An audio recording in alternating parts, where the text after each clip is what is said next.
आधे बाउल दही में 4 चम्मच MDH चटनी पुदीना मसाला डाला, स्टर करो, पुदीना चटनी तैयार। MDH चटनी पुदीना मसाला।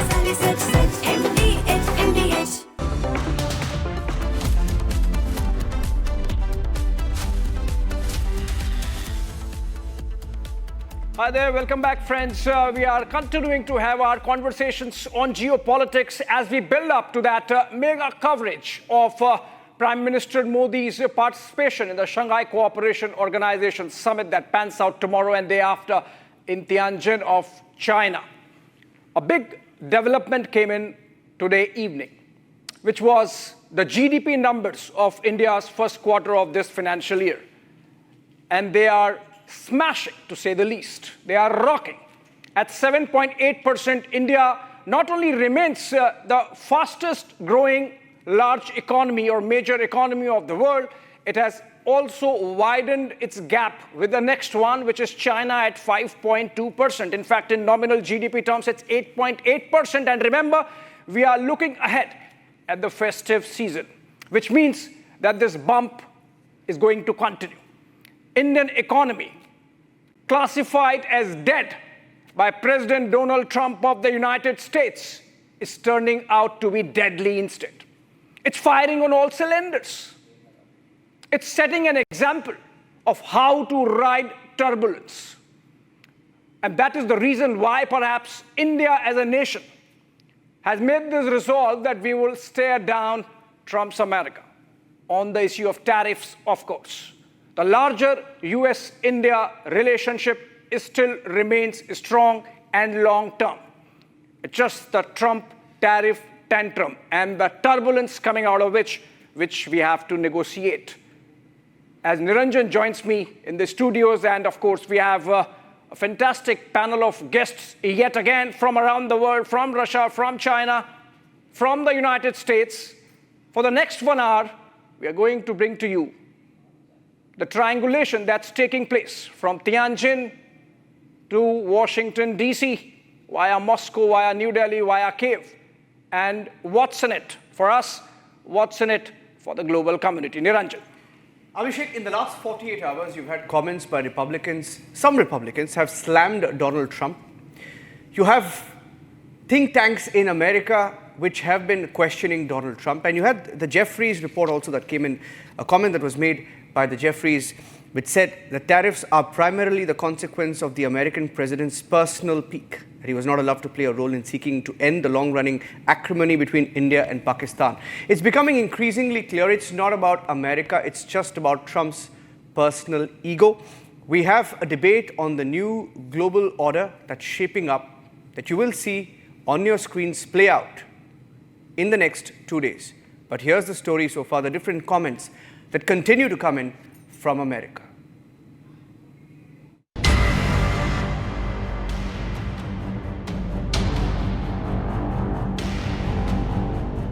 Dead economy.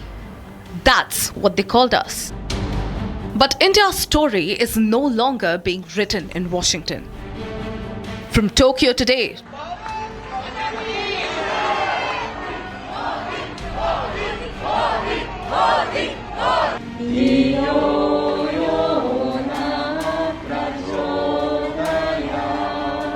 to Beijing tomorrow, New Delhi is rewriting the balance of power. Japan tech powerhouse है और भारत एक टैलेंट पावर हाउस है। भारत ने AI, semiconductor, quantum computing, biotech और स्पेस में bold और ambitious initiatives लिए हैं। For New Delhi, this is not just about trade. It's about building a counterweight. An Asian economic bloc resilient against tariff bullying and pressure politics from Washington. 不確実性の増す世界経済の中で信頼できるパートナーと強靭なサプライチェーンを構築し、経済安全保障を確保することはさらなる経済発展に不可欠なものであります。And And while Tokyo deepens its bets on India, all eyes now shift to Beijing, where the SCO Summit begins tomorrow. But in Washington, the tone is very different. India is not seen as a partner, more as a target. 25% because they cheat us on trade, 25% because of the Russian oil. It's a refining profiteering scheme. It's a laundromat for the Kremlin. It began with threats, penalties, and economic ultimatums. Washington's message was clear: fall in line or pay the price. But New Delhi did not blink. From leveling one of the highest tariffs on India and calling Ukraine war Modi's war, to calling India a dead economy, the Trump administration's playbook is clear: economic containment. And I had a little problem with Tim Cook yesterday. I said to him, Tim, you're my friend. I treated you very good. You're coming in with $500 billion, but now I hear you're building all over India. I don't want you building in India. But the numbers now tell a different story. India just posted a 7.8% GDP growth in Q1, smashing every forecast and outpacing every major global economy. Going by the numbers, it is clear that Trump's containment strategy is bound to fail. And if that be the case, how soon is he going to blink? Let's debate.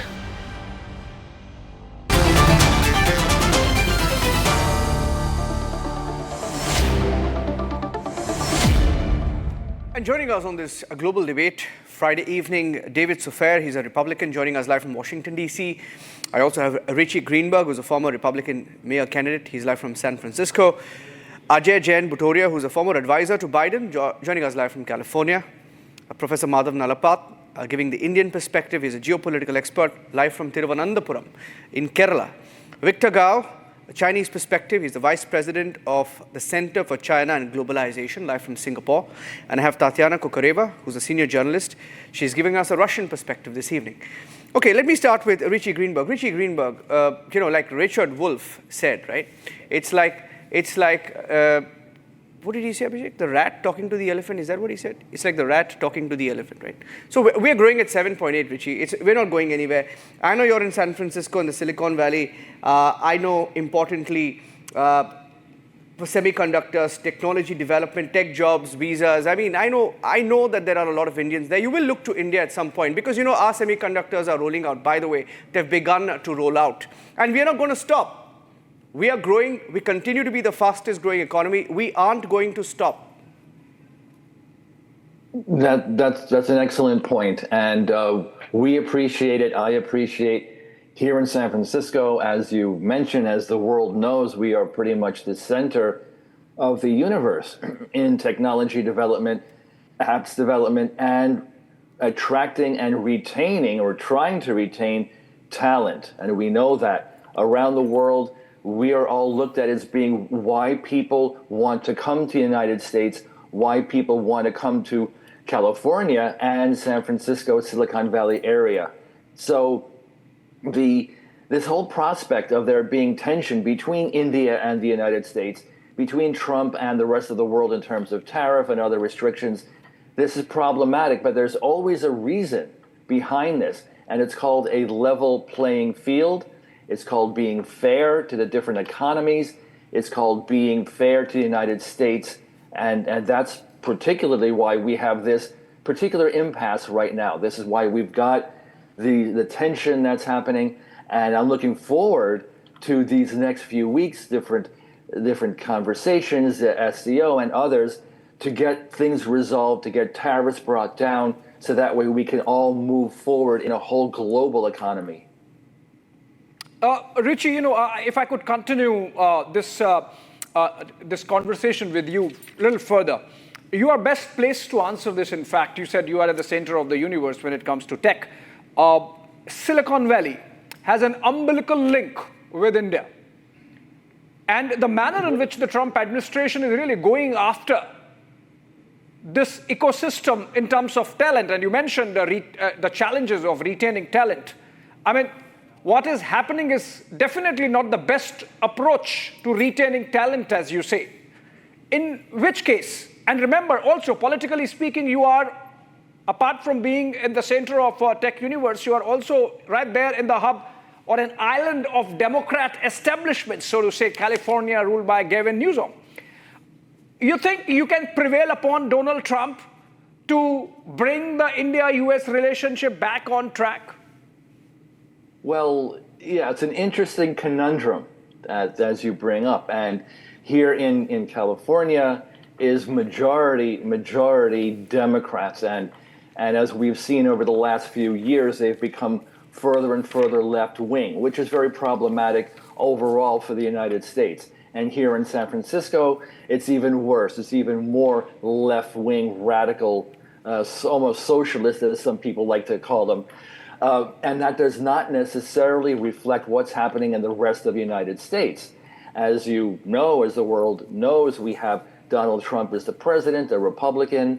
Also, both houses of Congress are controlled by Republicans, and Trump won the election back in November. So you have, in a sense, the Republicans are in charge.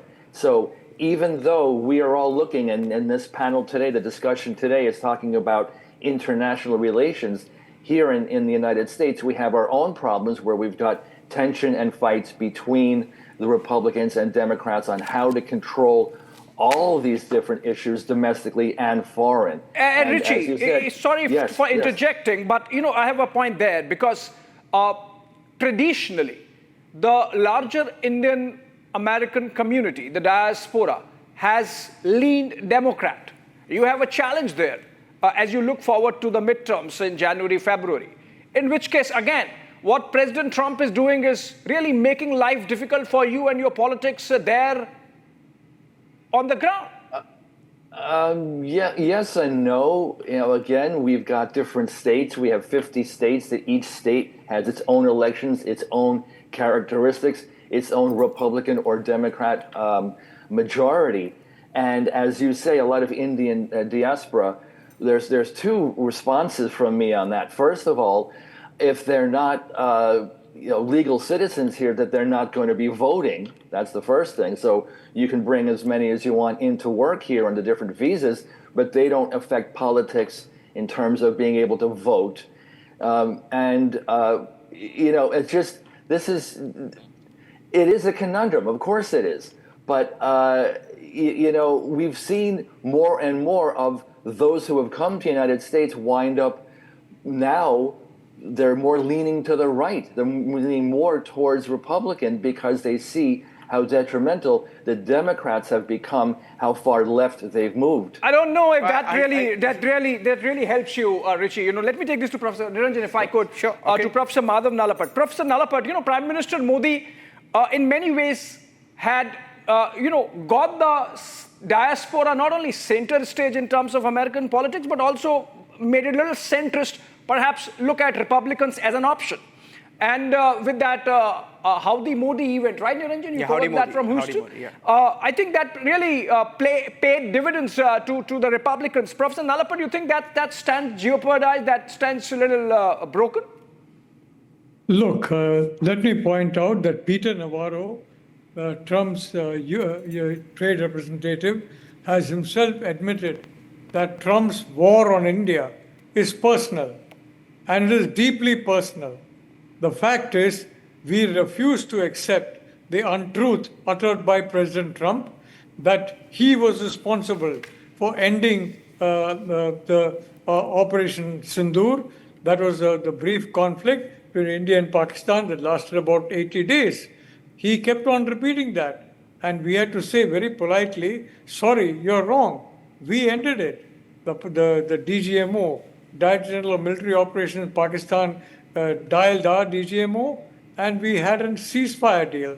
Now, the point is that, you cannot make politics personal. And so far as Silicon Valley is concerned, I've been there multiple times, and I can tell you, in some parts of Silicon Valley, and these are not the poverty-stricken parts, but the richest parts, you can't go 20 houses without leaving and a house where an ethnic Indian is staying. So, quite frankly, the reality is that India is deeply embedded in US tech, as Prime Minister Modi pointed out to the Japanese Prime Minister today. India is a talent powerhouse. It's and I mean, President Trump is basically taking a hammer, sledgehammer, to the India-US relationship. The good news is, frankly, that one, may I remind Mr. Ritchie, do you remember reading about the 1960s? Read about the great Indian famine. Indians were dying in their millions. And Lyndon Johnson, I mean, bless him, he used to send grain to India, PL 480, and that helped many millions of Indians to survive. But I'd like to point out, Lyndon Johnson leaned very hard on the government of India to basically side with the US on the Vietnam War. Right. And India refused to sign with the US on the Vietnam War. And of course, that ended in a complete fiasco for the United States. Yeah. I mean, so the fact of the matter is that, let's be honest, that when we did not succumb to pressure, Yeah. when we were starving, we're not going to succumb to pressure now when we become an exporter of grain. And quite honestly, I don't believe the India-US relationship will go haywire. There's no question about that. Yeah. But it's so embedded in so many relationships. It's not just leaders and leaders. But I'd like to say, I mean, God save the United States and God save the Republican Party from President Trump. I don't know what's happening to the man. Yeah. I mean, he's going racist. He's talking in terms of, he's actively against African American symbols of honor, against Latino symbols of honor, against Indian American. David, what are you saying, David? David, what are you saying? David wants to. David is interjecting. And David is what you're saying is far-fetched on a good day. I mean, sorry? So, we have to break it down, and we really have to break it down. We have to focus on all the good things that are happening right now. What are the good much things, like David? India, America's in a similar place, right? So we are implementing tariffs and reciprocal tariffs for the sake of the global good and for the sake of global democracy. Yeah. And we are in a very, very safe Sorry space. to interject. How do you save democracy by having a dinner with a failed marshal of Pakistan? Hang on a second. He has not won an election with the kind of margin that President Trump has or Prime Minister Modi has. And you are having dinner with him and saying you're saving democracy. For God's sake, David. Global good. Okay, one second. For global Now you guys are all over. Global. Okay, one second, David. I'm adding to what my colleague said. Is global good, David? David, is global good? On the panel to 1 be minute, interrupted. David. Is Right, so global I'll good? Stay here. So David, my friend. We can hear you, but our viewers can't. So. I'm adding to what my colleague said there. Is global good having dinner? Is what? Is global good having dinner with the army chief of a country that pushes terror into India and is global and America and is global good? 1 minute. Sir, hear my question, David. David, hear my question. You like it? Is global good doing crypto deals with Pakistan? No, that's all unfounded. Crypto deals So that's all and companies that are run by Trump's family. You want me to pull out the names of the crypto companies? I mean, sorry, you provoked and we got points. provoked, but then, okay, we give the floor to you. Please go Now ahead. you're talking over me, so I can't. Go ahead, I don't go have ahead, the David. chance to respond to the question because Go ahead. you're speaking over me. So go ahead. But if we can stay focused and stay on track, what we have to understand is the what's happening in the States now. So we've got reciprocal tariffs, and which is unfortunate for the Indian population, which it's going to stop once a resolution will be made. And that's going to happen now. Now, as far as some crypto deal or some other national or whatever going in there on these unfounded things that you guys like to talk about on your program, that's something else. But here's what we do have. We have a America that is in a fantastic place. We have crime going all the way down. Okay. We have our borders being in a great place. So we are in a great place. Fantastic. And by the way, India and American relations are in a fantastic place as well. So Yeah, we fantastic. are going to build a British ship. Yeah. But let me tell you something. Yeah, I sure. mean, Yeah, sure. the manner in which you've gone after the Indians, and there is a lot of negative press, especially on Indians. I saw Tatiana, she wanted to come in. Tatiana, I'll give the floor to you before I come in, because I know even we have a Dem, Ajay Jain, who also wanted to come in and question both the Republicans here. But I'll give the floor to you, Tatiana. First up, a Russian perspective response to the Americans. It was a very short comment there, John, that I wanted to make, is that whenever somebody even slightly remotely connected to the political establishment in the US talks about democracy, you just need to replace global with American in any phrase touching upon global good or global democracy, and then you'll get the meaning right. It's for American good, not global good. Yeah. It's for American democracy, whether we can call it a democracy or not, that's a matter of personal opinion. Yeah. And that's it. It's as simple as that. Yeah. Okay, but David, you were saying you are in a fantastic place and you are taking care of global good. But unfortunately, please continue. That's extremely rich coming from what she's saying, but yes, please. David, just take this and then take my question and then you answer. You see, who's listening to the United States? What's that? German Chancellor Merz has ruled out a Putin-Zelensky meeting.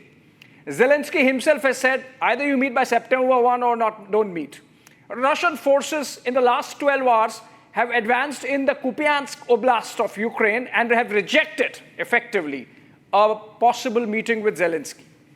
And in that backdrop, to be calling, nobody's listening to you. Denmark summons your ambassador and, sternly tells you to stop spying and creating dissent amongst the Greenlanders against Denmark.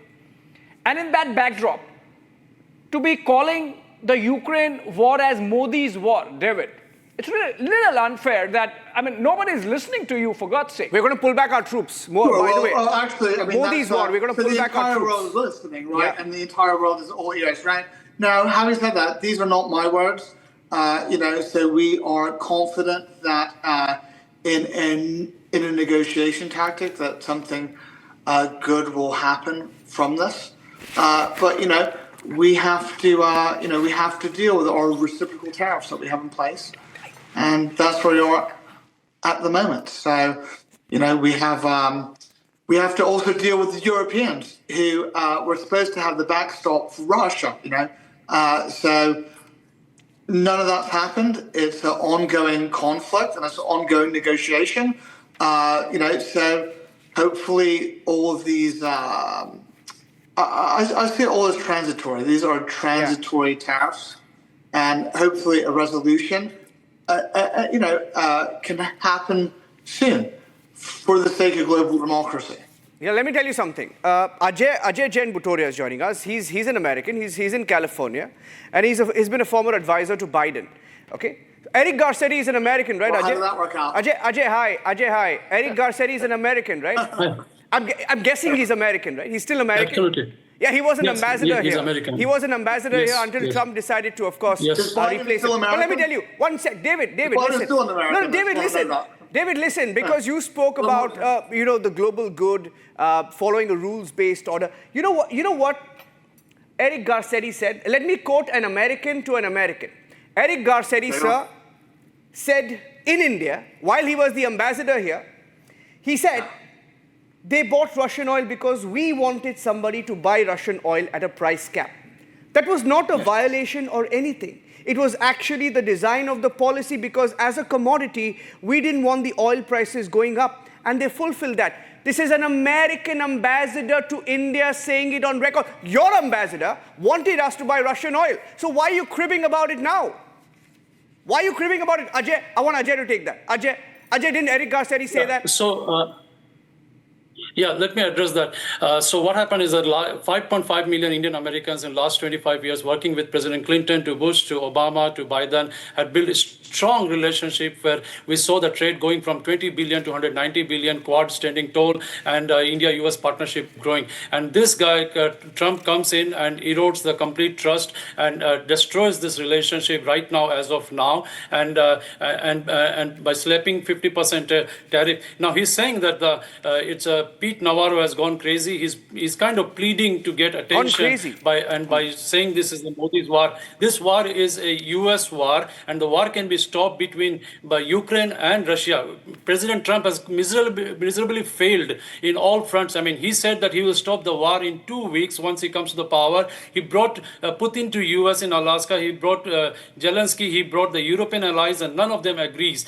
So now they are trying to deflect the attention from their domestic issues, which they are going to, lose in midterms, and they're trying to put in the attention on India by calling it. Now, if we look at the numbers, India buys around 24 to 30 billion dollars of Russian oil, and China buys around 40 billion of Russian oil. The Russia's spending on its defense budget is around 149 billion. So what India is buying oil is a very fraction of Russia's percentage. Even if India was to stop this, Russia's defense budget would not get impacted much. So that's the saying that and as you rightly pointed out, Eric Garcetti clearly said that if the Russia's oil prices today are $65 barrel around that price, and if India stops buying that oil from Russia and goes to the main market to seek its needs, the oil prices could go to $200 a barrel. Major economics has pointed that out. If that happens, the global supply chain, the global economics, the smaller countries who cannot afford that prices, and that will create imbalance. That is why Garcetti and President Biden said India should buy this oil so that we maintain a decorum and supply chain and stable prices for the oil. Yeah. Now, Pete Navarro, Scott Bessent, and Trump coming in and targeting India, it is very personal, as someone pointed out. Trump not getting a credit for which he does not deserve for trying to get a Nobel Peace Prize nomination, and that escalated. But let's look at in 24 the same way when Trudeau was going behind India and making all kind of things. Yeah, but be careful there, Ajay. Ajay, be careful what you say, my friend. You called him a crazy guy. They're going to watch you. They're going to be listening carefully to you. They might even send you back to India. Be very careful what you say there. Yeah, look, David looks animated. David, hold on, David. David, don't get so angry, David. What he's saying, what he's saying is far-fetched on a good day. Especially when it comes to oil and supply chain and the price going up to 200. it's reckless on a good day, but it is in line with the former Biden administration and their alliance to not having reliance on American oil or our friends in the Gulf. Now, so you have to understand that that's something else. So to our viewers, we cannot take, the former Biden advisors, comments on oil in a serious way, and the numbers don't lie. So as America gets responsible when it comes to energy and trade, because remember, these are reciprocal tariffs. Right, and we're making America safe again. David, is it responsible when President Putin, in front of President Trump, says the Russia-US trade has gone up by 23%? No, that's all unproven. So that's responsible. Those statistics and those sources, we'd like to see them. But what you're saying again has no merit. And what? One second, David. One second, David, my friend. David, my friend, David, please. David, are you in front of a computer? Do you? One second. Do you have a computer in front of you, my friend? No. David, I'm going to Victor Gao. One second, David. You love this exercise. David, do this. One second, Madhavji, 1 minute. I'm going to Victor Gao, but while I go to Victor Gao, I'm giving David a live exercise, David. I'm sorry to have to do this on live TV, but I want you to go to the US ITC website. I'm guessing it's an American government website, which lists the trade that your country does with countries around the world, and go to that website and put in the keywords Russia and look at the trade in 23, 24, and the first 7 months from January to July, and you will be shocked, my friend. It's gone up 23%. I'm not going to engage you on that. I want you to see the numbers for yourself because you call them baseless, but I'm going to Victor Gao. Okay, we go to Victor Gao. You want to go to Victor? Victor, you have been advisor to Deng Xiaoping. He very famously said, Victor, that it does not matter the cat is black or red so long as it catches the mice. Just day before yesterday, Prime Minister Modi said, Victor, that it does not matter whether it's dollar or pound, the investment should be coming in. You think that in the present circumstance that we find ourselves in, with India as the fastest growing economy in the world, China second, there is a window that President Trump has provided for India and China to really have a reset. I mean, I'm saying with a lot of caution because I was witness to the Wuhan reset, but unfortunately it was given away in the heights of Galwan. Victor, your take on the possible reset between Prime Minister Modi and President Xi Jinping and between India and China in Tianjin on the sidelines of the SCO Summit.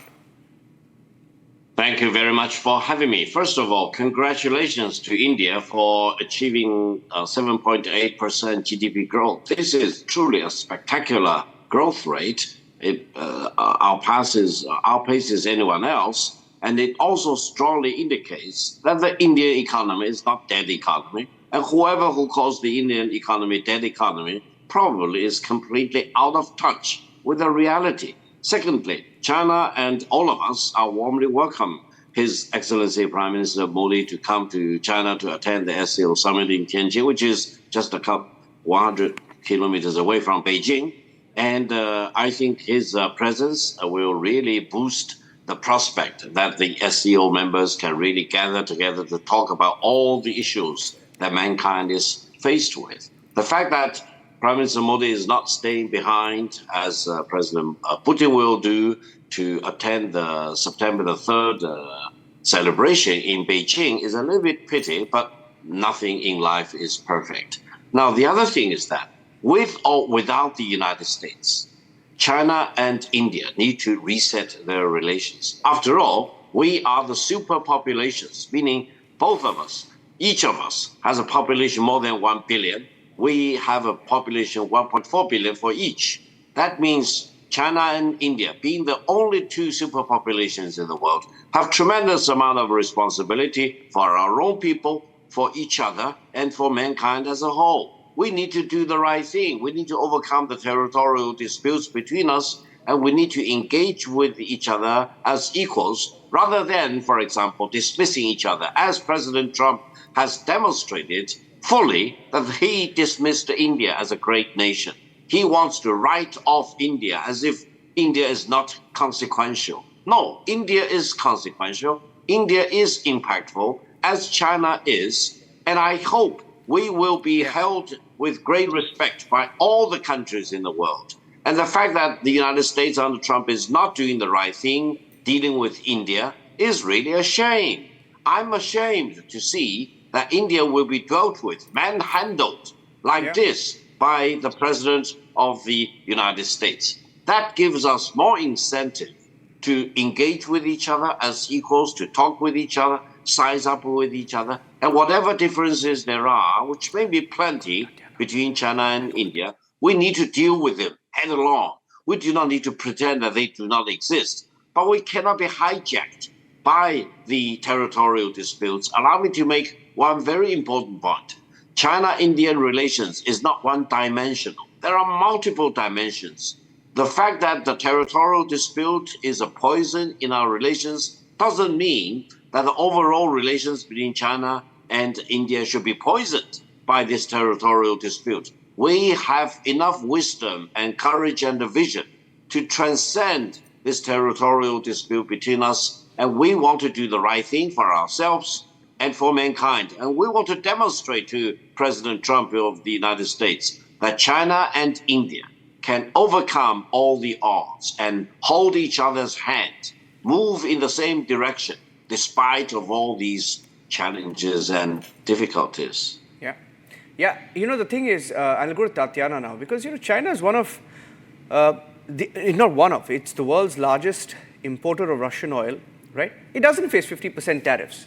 See, because Trump is a bully, right? Whether you like it or not, David, Richie, Trump is a bully, right? You know it, I know it. You may not want to say it on Indian television, but he's a bully. And yeah, he is a bully. Okay, but I'm going to Tatiana. He's a bully. Not to Okay. mention our friends, the Chinese. Yeah, but he doesn't have the courage to slap 50%. In China. No, 1 second. He doesn't have the courage. He lacks the courage. Come on, Trump, you know, David, hang on. Trump David. does not mind if he's It's called a okay. bully. It's okay. It's okay. It's okay, David. It's okay. My question is to Tatiana. Okay? Don't get irritated. My question is to Tatiana.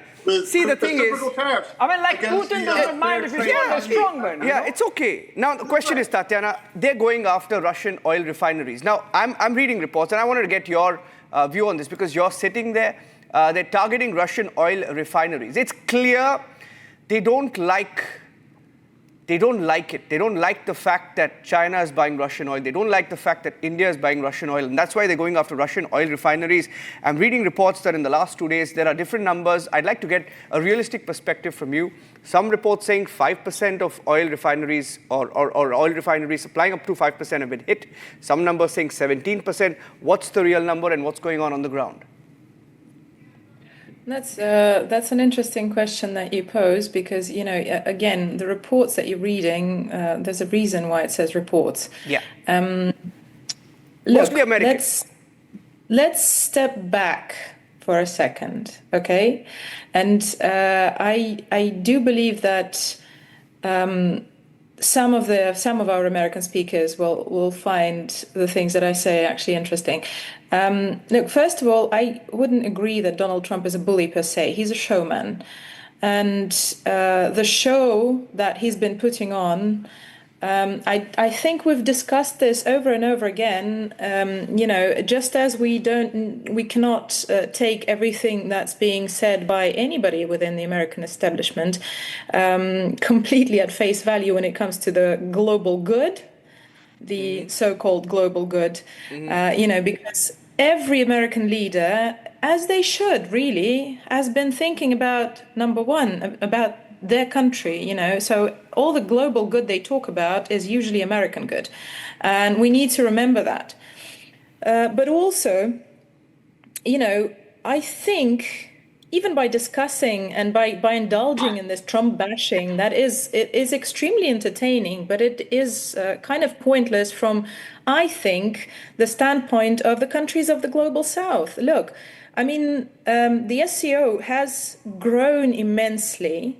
We're talking about, we're hearing reports and we're talking about finally overcoming the demarcation dispute between India and China, which would an extremely significant development.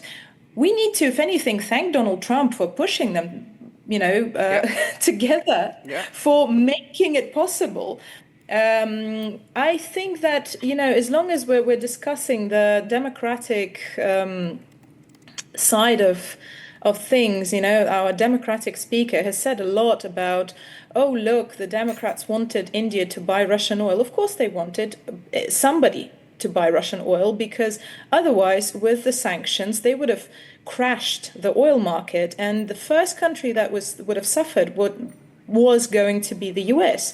Europe is still suffering, you know. We're talking about GDP numbers here. Germany has been in negative numbers for 2 years in a row now? Yeah.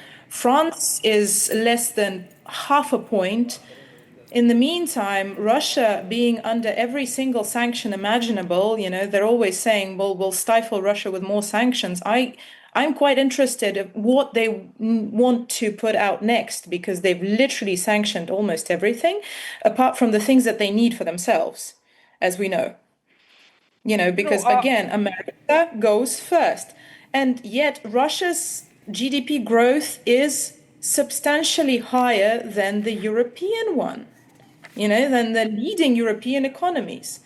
So yes, of course, we're behind India, behind China. We're facing incredible amount of pressure.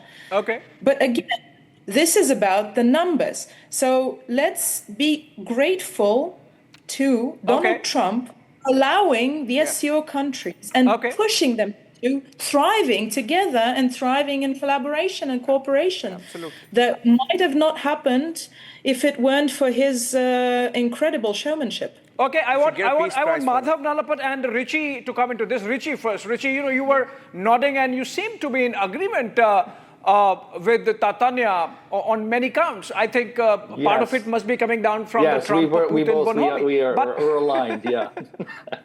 Donald Trump bringing U.S., Washington and Moscow to the same page, Well, you and I, we both agree very much that Trump is a showman. And I have been on this panel before in the past where I explained to everyone around the world that this is Trump's demeanor. This is how he is. This is how he acts.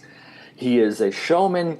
He likes the attention. And our dear host just before said that no one is listening to Trump. No one's listening to America. That's wrong. Everyone's listening to him. I gave you examples. I gave you examples with the headlines of the last 12 hours, Richie. Can I add to that? Everyone is listening to Trump, and that doesn't mean that what you hear you're going to like.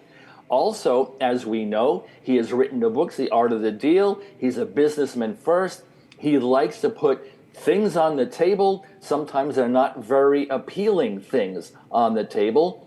Sometimes they're very rudimentary. Sometimes they are insulting, unfortunately, but that is him. In fact, him and I, we both come from the same area of New York, believe it or not, but I'm not really like Trump. But so I understand him. I don't don't call it New York effect. It's such a fantastic city.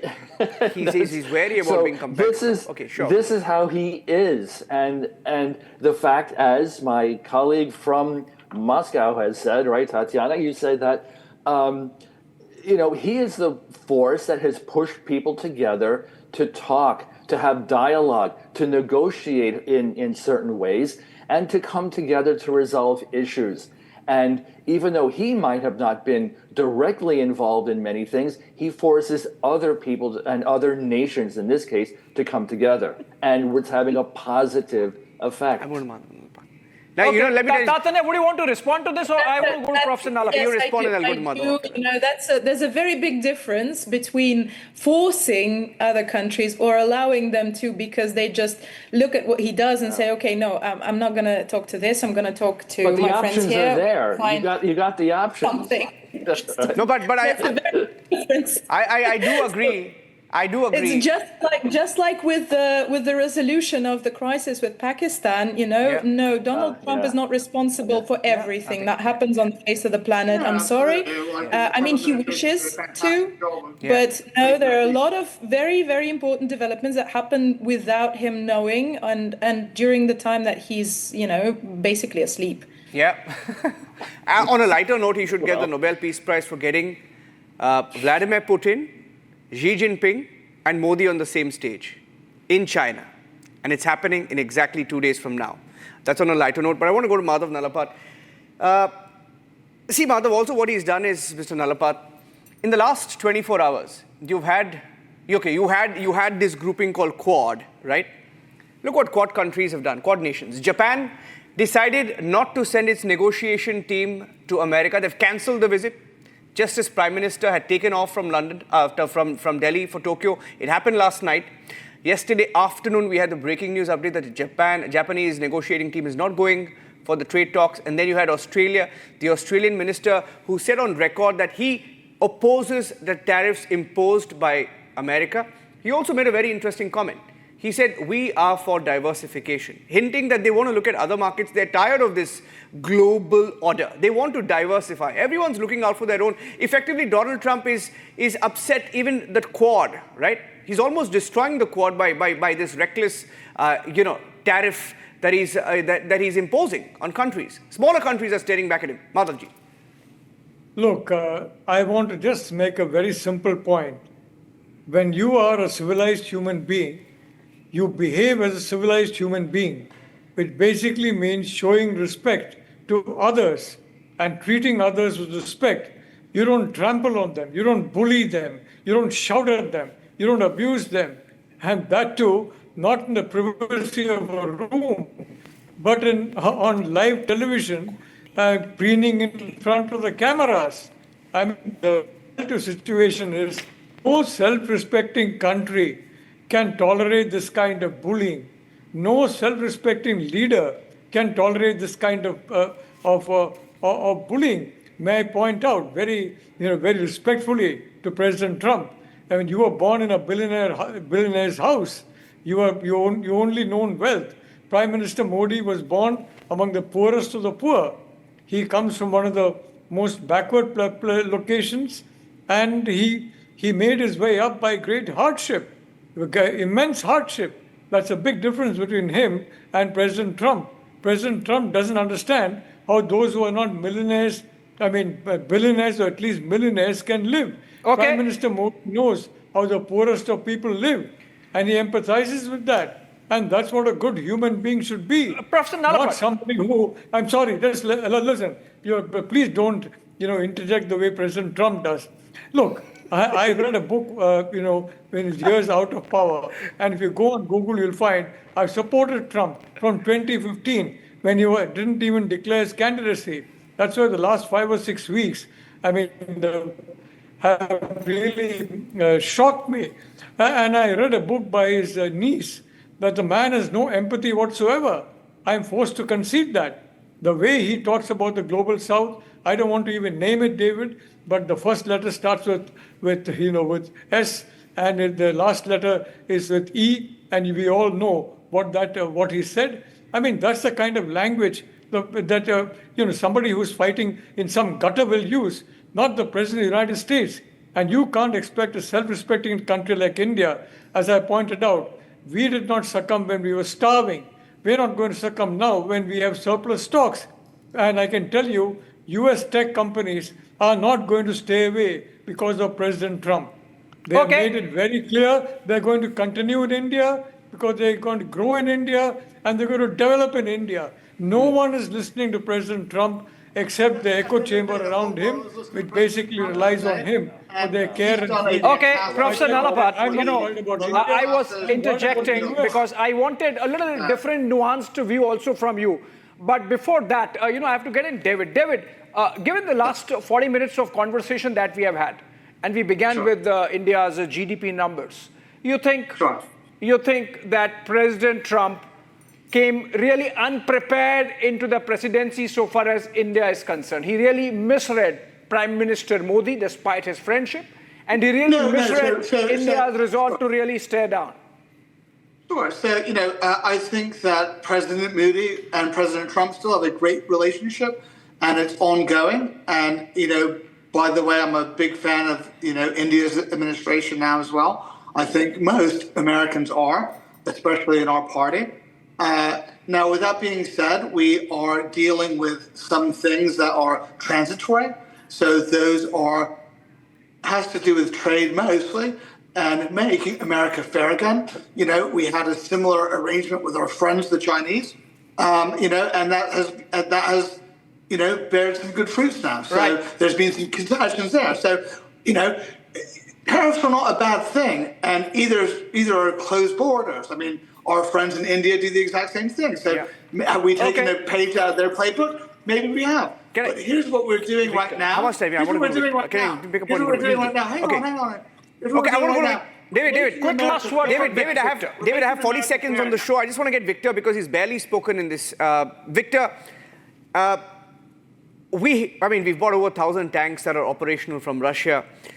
Our S-400 defense system is the backbone of our, defense, right? Air defense system. We have over 200 Sukhois in our fleet. The BrahMos missile, jointly developed by India and Russia. Now, these are facts that America does not like. It irritates them, right? That we have had a long-standing relationship with Russia. But interesting, going into this meeting, right, in China at the SCO Summit, what are your takeaways? I'm giving you the last word, Victor. In 30 seconds, if you can summarize what you're looking forward to. Thank you very much. I see a much more expanded and enhanced SCO. And allow me to quote one distinguished Indian who told me that among all the countries in the world, Russia has never betrayed India. And the former Soviet Union never betrayed India. Therefore, for any country try to throw a wedge into Russian-Indian friendship is futile. They don't know what's going on between India and the former Soviet Union and today's Russia for decades.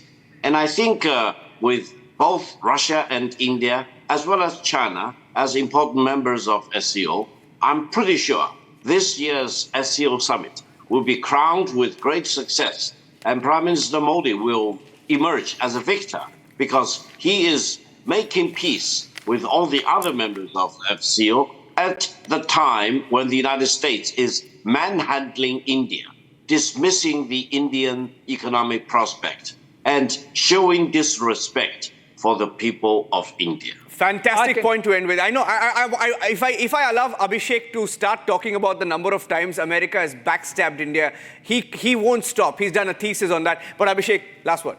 No, equally China, Niranjan, I would say, let's not get very excited about China.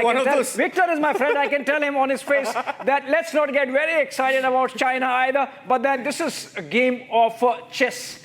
And, everyone is guarding their own interest. Right. Just as America has right to be mega, India has right to be mega, and of course Xi Jinping there hosting all the world leaders.